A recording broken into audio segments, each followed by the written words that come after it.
The morning after the bonfire felt almost too quiet.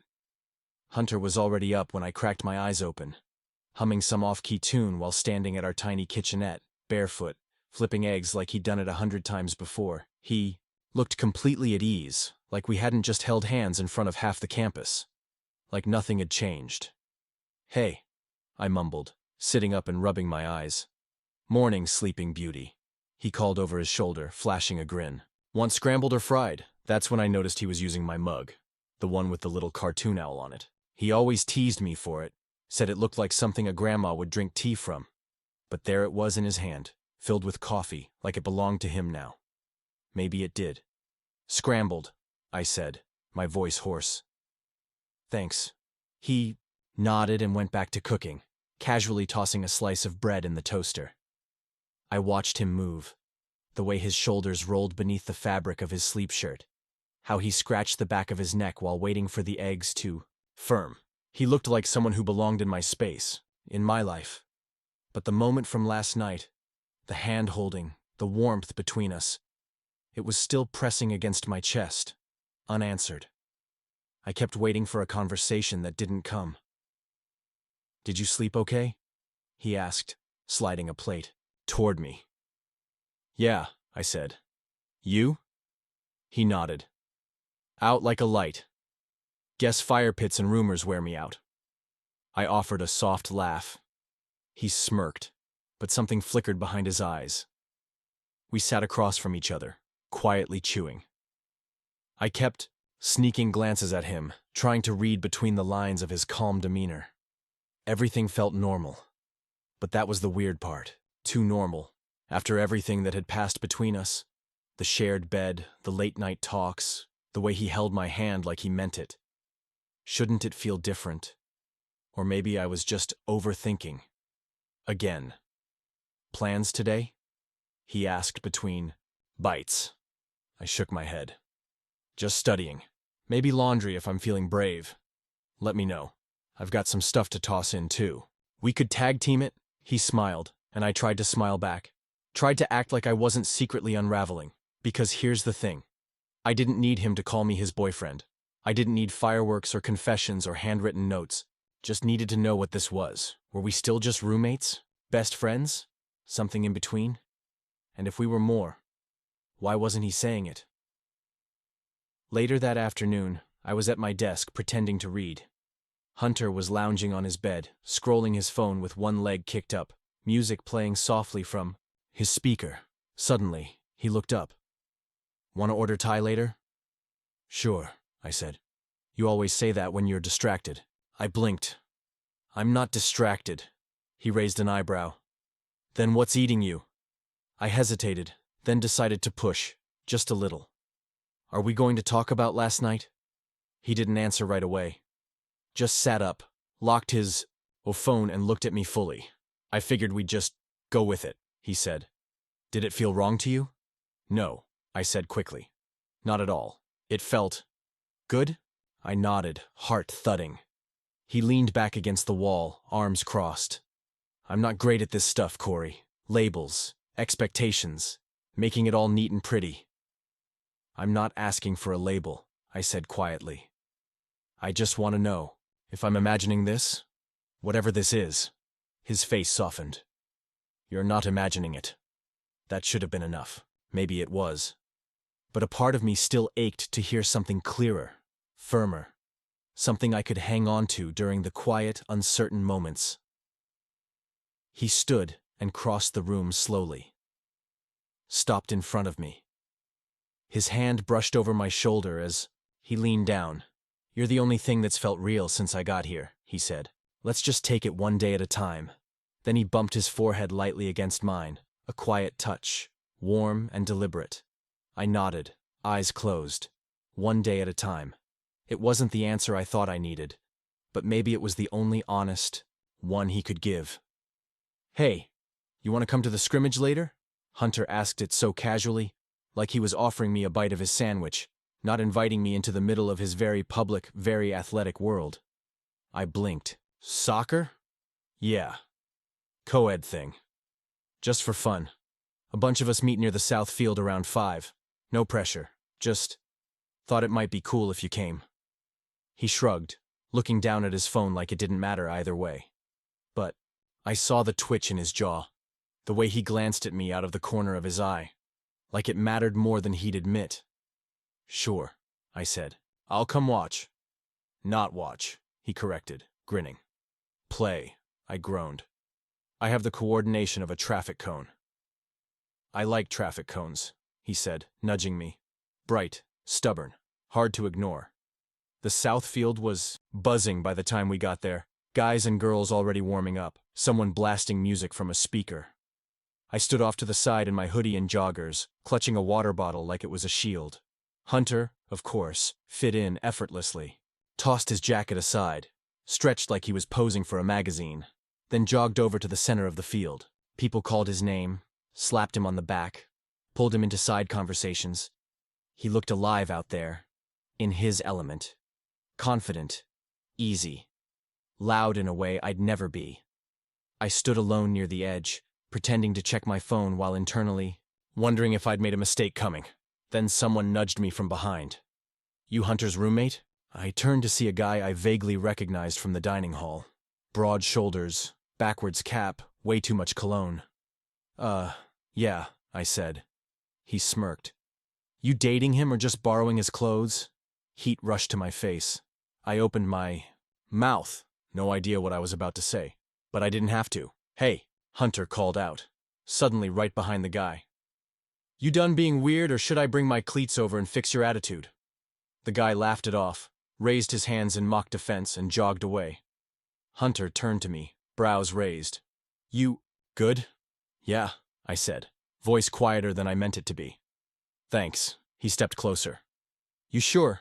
'Cause I can fake a twisted ankle and we can ditch. No, I said, a little firmer. I'm okay. Just wasn't expecting that. Hunter softened. People can suck, but they don't get to ruin your day. He paused. You being here means a lot.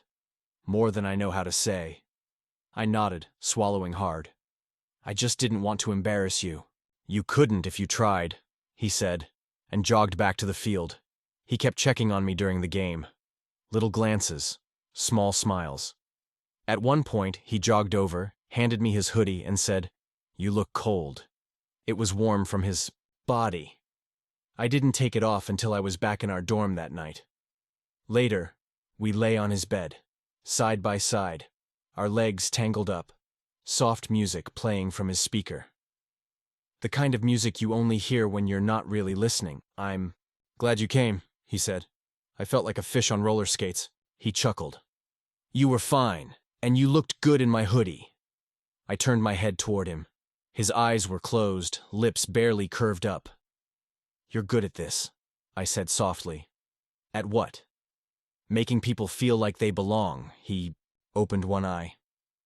I only care about making you feel that way. I looked away. My chest was too full. After a beat, he said, You know, I don't like a lot of silence. Really? He nodded slowly. Yeah. Silence used to freak me out. It meant something was wrong, or someone was mad, or I was alone. I waited. But with you, he continued, voice quiet, almost afraid to admit it. It's different. I turned back toward him. He finally looked at me, eyes soft, vulnerable. You're the only person I feel quiet around. I didn't say anything. Just reached out and let my hand find his. No label. No plan. Just two boys, a bed, and a kind of silence that didn't feel empty anymore. Some days with Hunter felt like gravity had finally relaxed around me. Like it was okay to breathe again. He had this way of moving through space that made me feel tethered without being tied down. Like I mattered. Like I was seen. But other days, the quiet wasn't so peaceful. It felt like waiting. Waiting for him to change his mind. Waiting for him to say it was all a mistake. Waiting for the moment he'd remember he could have anyone. And that I was just the quiet one who'd been convenient. I hated that part of me. The one that second-guessed everything when things got too good. But it was still there, whispering in my ear. And then Dylan came back. We hadn't seen him in a while. He'd been busy with exams or off-campus events or something else vaguely cool and charming, as Dylan tended to be. When he showed up in our dorm hallway, I barely recognized him in his beanie and windbreaker, holding a smoothie and grinning like we'd all just been hanging out yesterday. "Yo, boys," he said, tapping on our open door. "Still roommates? Still vibin'?" Hunter lit up. "Dylan, get in here, man." They did one of those complicated bro handshakes that ended in a quick hug. I waved from my side of the room. Dylan turned to me. "Hey, Corey. Still putting up with this guy?" I smiled politely. "Barely," he smirked. "You look good." My smile wavered. We chatted for a bit. Mostly small talk, jokes, a little reminiscing from that party months ago when Dylan had flirted with me. Back when everything felt messier and less real. But the longer he stayed, the more invisible. I felt, not because Dylan was doing anything wrong, he wasn't, but because Hunter was different with him. Louder, looser. Like they spoke a language I didn't fully understand. And for the first time in weeks, I started wondering, was I just comfort? Just safety? That night, after Dylan left, I lay awake staring at the ceiling. Hunter was brushing his teeth, humming something tuneless from the bathroom. When he came out, towel slung around his neck, he looked at me and smiled. "You okay?" he asked, climbing into his bed. "Yeah," I lied. We lay there in silence, not the good kind, not the soft kind. This one buzzed with static under my skin. "Do you ever talk about us?" I asked finally. He turned his head toward me, caught off guard. "What do you mean?" "Just with anyone." "Dylan, your friends, anyone." His brow furrowed. What would I say? "I don't know," I said quickly. That this is something. That we're not just roommates who share snacks and maybe a bed sometimes." He didn't say anything. The silence stretched thin between us, and there it was, the part that stung, the not answer. Because a yes would have meant acknowledging me, and a no would have been honest, hurting, but clear. But the silence? It made everything blurry again. I rolled to face the wall, ashamed for even asking. But then I felt the mattress shift. Hunter leaned over and gently kissed my forehead. Warm, slow, full of things he couldn't say. "I don't want to lose this," he whispered. My eyes stung. It wasn't the answer I wanted, but maybe it was the only one he knew how to give. And maybe, for now, it had to be enough. It started with an email subject line that made my heart drop. "Mid-semester roommate check-in. Attendance required." I blinked at the screen. Did we do something wrong? Hunter looked over my shoulder, chewing on a granola bar. "Nope, it's just standard. RA wants to make sure no one's murdering each other over laundry or thermostat settings." "Still," I muttered. "Sounds formal." He leaned in, resting his chin on my shoulder. "We're great. Roommates. We practically share a soul and a sock drawer." I laughed despite myself. "I do not share socks with you. You just don't know which ones are missing yet." We met our RA, Tiffany, in the dorm lounge 2 nights later. She was nice. Mid-20s, warm smile, clipboard in hand. The kind of person who always seemed to smell like lemon tea and spreadsheets. "So," she began, "this is just a check-in, not an interrogation. I ask a few questions. You answer honestly, and we make sure no one's passive-aggressively leaving unwashed dishes on each other's pillows." Hunter grinned. "We're golden. He's my favorite human." I choked on my own breath. Tiffany raised an eyebrow, amused.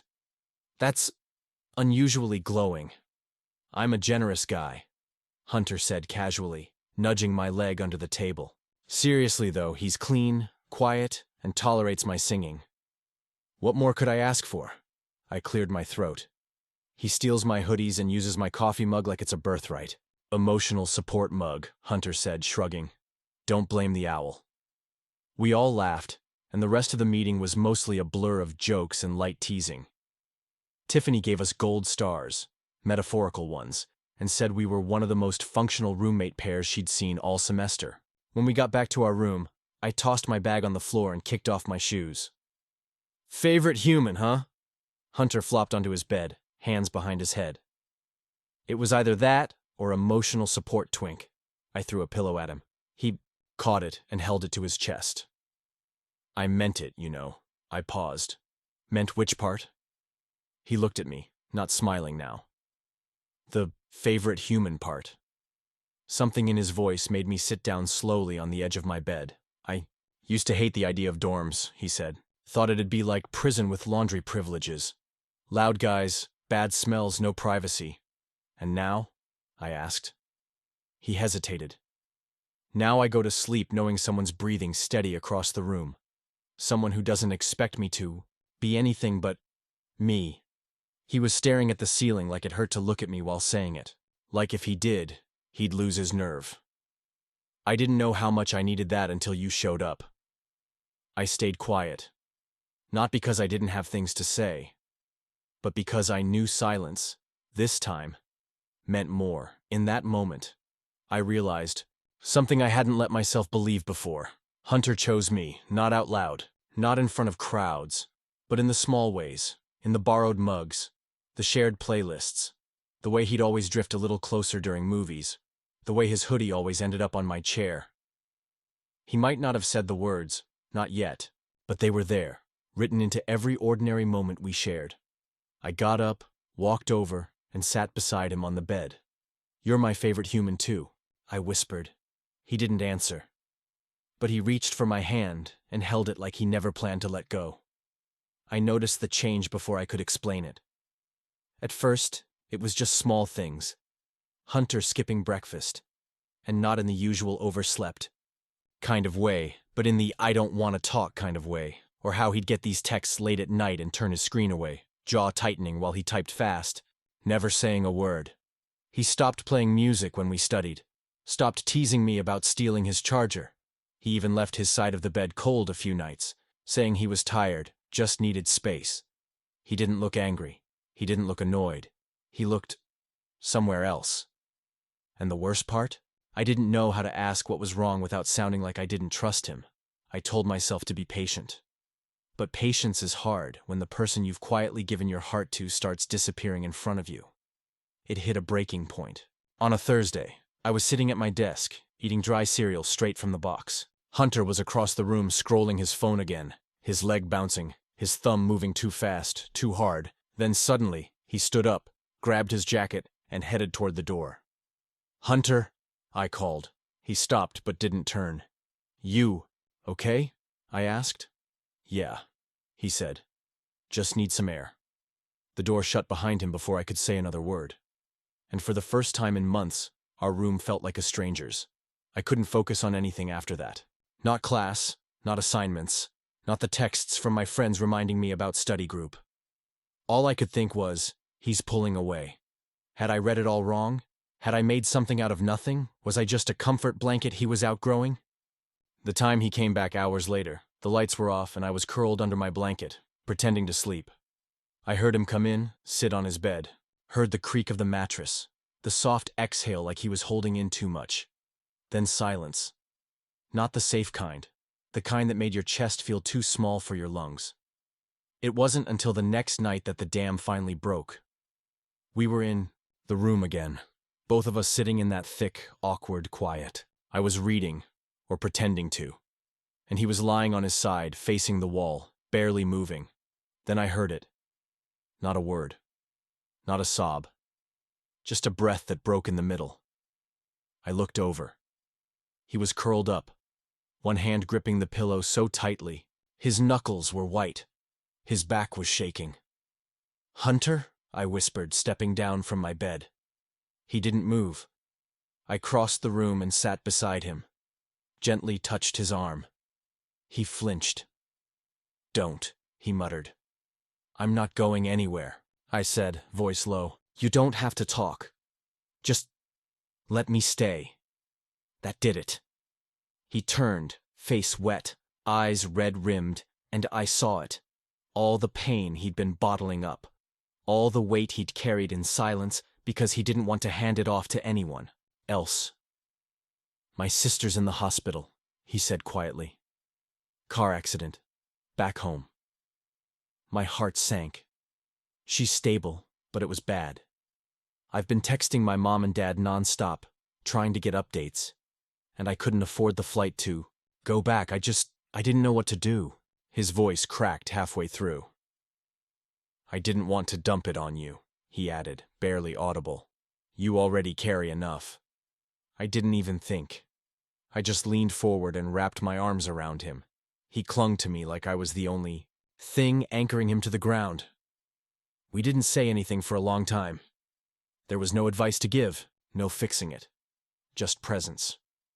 Eventually, his breathing slowed. The shaking stopped. He pulled back just enough to rest his forehead against mine. I'm sorry, he whispered. For what? For making you feel like I was leaving. I swallowed. Hard. I just wish you'd told me. I was scared you'd see me different. I looked at him. Really looked. You're still the same guy who eats his eggs too runny and hogs the blanket, I said. But you don't have to carry everything alone anymore. Not with me. He closed his eyes. Promise? He asked. Promise. That night he didn't just lie beside me. He let himself fall into me, and I held him like I'd never let him go. Campus was unusually quiet that weekend. Half the dorms had emptied out for some random club retreat or sports trip. The halls echoed with silence, and for once, no one was yelling outside our window or blasting music through the walls. Just me and Hunter. We made it a movie weekend, his idea.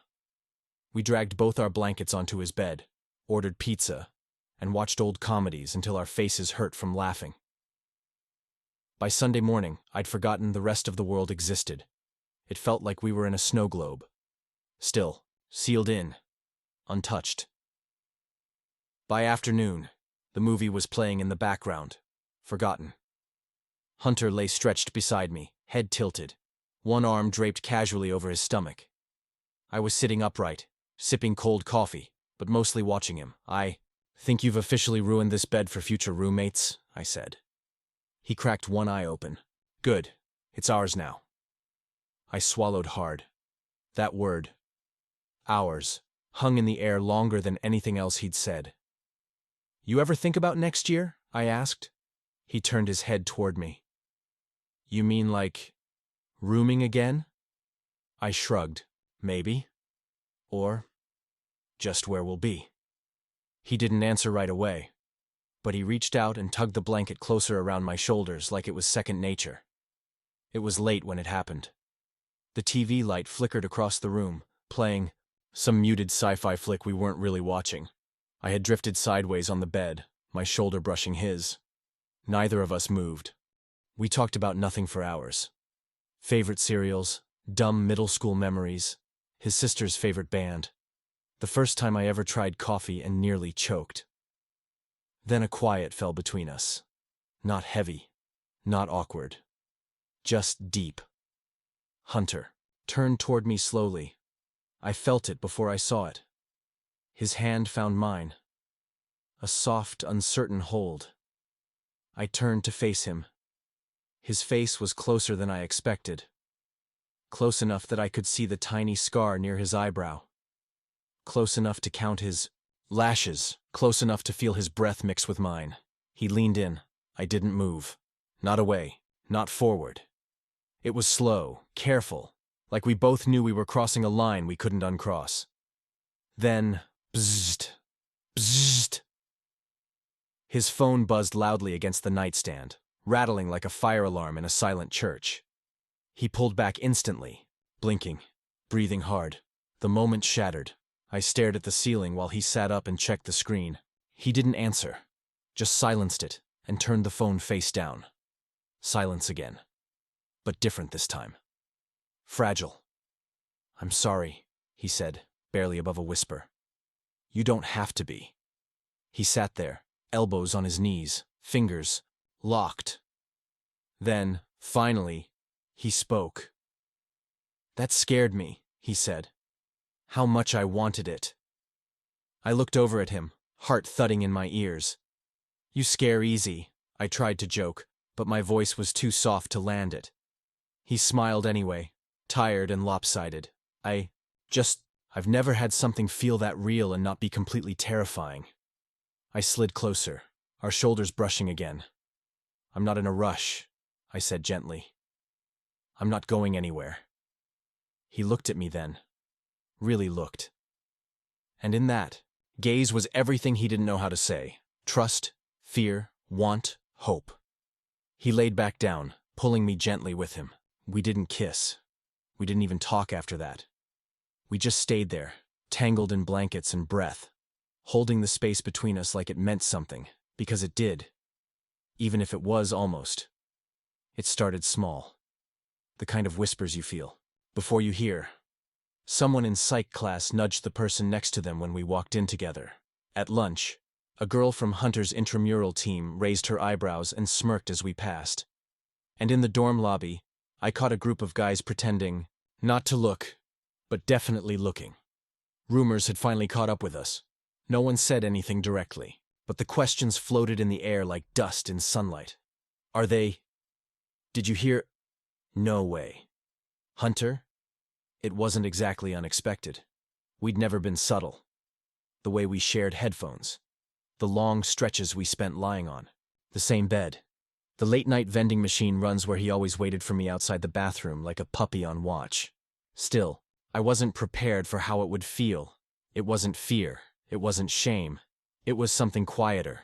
The old habit of hiding, brushing off affection like it was nothing just to keep the questions at bay. I caught myself doing it in the dining hall, taking a step away from him in line when someone glanced our way. Hunter noticed. He didn't say anything.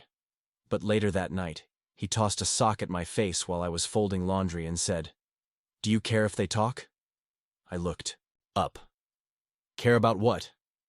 The rumors, what people think. I hesitated. I don't care what strangers think. He sat on the edge of his bed. Then what's the problem? I folded the same pair of socks twice. I guess I just don't want to mess this up. You've got friends, a reputation, people who expect you to be, a certain way. Looked at me. Really looked. And what way is that? Cool, I said, feeling dumb. Straight, probably. He gave a half smile. Let them think what they want. That sentence, 5 words, settled something deep in my chest. Then he stood up, walked over, and pressed our foreheads together gently. I'm here. With you. That's not a secret. We didn't make a big announcement. We didn't post anything. We didn't owe anyone that. But the next morning, when we walked to class, he reached for my hand. Just like that. His fingers slipped between mine like they'd done it 1,000 times before. Like it wasn't brave or risky, it just... Right. A girl passing us on her bike grinned and gave a thumbs up. A couple of guys stared. One whispered something to his friend, who laughed. Hunter didn't flinch. Neither did I. We kept walking. For once, I didn't care who was watching. We sat together in class, our hands apart, but knees brushing. I caught the TA doing a double take, and for a moment I waited for the judgment, the awkwardness, the sideways looks, but they never came. Instead, she smiled, like she knew something good when she saw it. That night, we lay side by side, not talking much, just existing in the same breath. I've never done this before, Hunter said quietly. Held hands in public? Yeah, he replied. And meant it. I turned toward him, heart beating a little faster. Me neither. He reached for my hand again. Under the blanket this time. We didn't need a label. We didn't need to explain. Let them think what they want. Because we knew the truth, and that was enough. It was a Sunday afternoon, the kind where nothing needed to happen. We were cleaning. Well, I was cleaning. Hunter was mostly lying on his bed, tossing socks at me and arguing about whether or not cereal counted as soup. He said yes. I said he was a monster. I was organizing my desk drawer when I found it, a photo, printed on glossy paper, tucked, behind a notebook I hadn't touched in months. It was a little crooked, the ink slightly faded, but I recognized it instantly. It was us, standing in front of our dorm room on move-in day.